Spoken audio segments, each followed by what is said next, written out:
Salam Hardinas. Hai teman-teman, perkenalkan nama saya Frans Payung. Saya berasal dari SMP swasta Santo Paulus Sidikalang. Ing ngarso sung tulodo, ing madio mangun karso, tut uri handayani. Semboyan ini pastinya pernah atau sering kita dengarkan, baik dari sekolah maupun dari lingkungan masyarakat. Namun, dari manakah asal semboyan ini? Semboyan ini diberikan oleh Bapak Pendidikan Nasional atau yang kita kenal dengan sebutan Ki Hajar Dewantara. Beliau adalah salah satu pahlawan nasional yang bergerak dalam bidang pendidikan. Seperti apa kisahnya? Berikut saya akan menceritakan kisah perjuangan dari Bapak Pendidikan Nasional untuk memajukan pendidikan di Indonesia ini.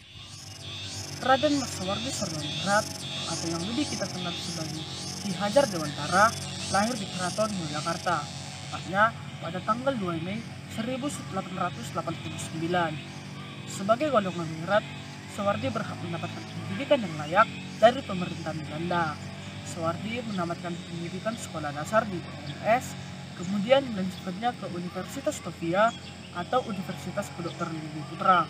Namun sayangnya, Sawardi tidak dapat menamatkan pendidikannya karena ia sakit. Sawardi memulai karirnya menjadi seorang penulis dan juga wartawan di berbagai media dan surat kabar. Ia dikenal sebagai penulis yang handal, tulisannya komunikatif, tajam, dan juga patriotik, sehingga mampu membangkitkan semangat juang bagi para pembacanya. Selain aktif sebagai seorang penulis, Sawardi juga aktif dalam kegiatan sosial dan politik. Pada tahun 1908, Sawardi bersama Dr. Cipto Mangunkusumo dan juga Dewi Steger yang dikenal dengan sebutan Tiga Serangkai bergabung dalam organisasi Budi Utomo. Lalu, pada tahun 1913, pemerintah Belanda berniat mengumpulkan sumbangan dari masyarakat, termasuk masyarakat pribumi, untuk merayakan pembebasan mereka dari penjajahan Prancis. Hal ini pastinya memicu reaksi cepat dan juga reaksi kritis dari berbagai kalangan, termasuk Sawardi. Sawardi kemudian menulis N for Allen, Mar Uuk N, yang artinya satu untuk semua, tapi semua untuk satu juga.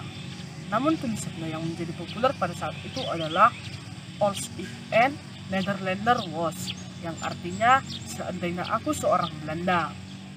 Akibat tulisannya ini, Sawardi bersama Dr. Cipto Mangunkusumo dan juga Dewi Steger diasingkan ke Belanda. Lalu, pada tahun 1919, Sawardi kembali ke Indonesia.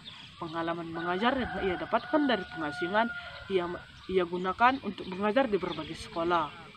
Tepatnya pada tanggal 3 Juli 1922, Sawardi membuka sekolah yang diberinya nama Sekolah Nasional Perguruan Taman Siswa. Kemudian pada usia Sawardi yang ke-40 tahun menurut penanggalan Jawa, Sawardi mengganti namanya menjadi Ki Hajar Dewantara. Ia tidak lagi menggunakan golongan ningrat di depan namanya agar ia dapat lebih dekat dengan rakyat, baik secara fisik maupun secara jiwa. Namun sayangnya, perjuangan beliau harus terhenti karena ia dipanggil oleh Tuhan Yang Maha Esa pada tanggal 26 April 1959. Ia dimakamkan di Taman Wijaya Brata. Berkat perjuangan beliau, kita sebagai putra-putri Indonesia bebas mengenyam pendidikan di Indonesia ini. Maka, mari kita menghargai jasa beliau dengan semangat belajar, tekun, dan tidak pantang menyerah. Terima kasih dan selamat Hari Pendidikan Nasional.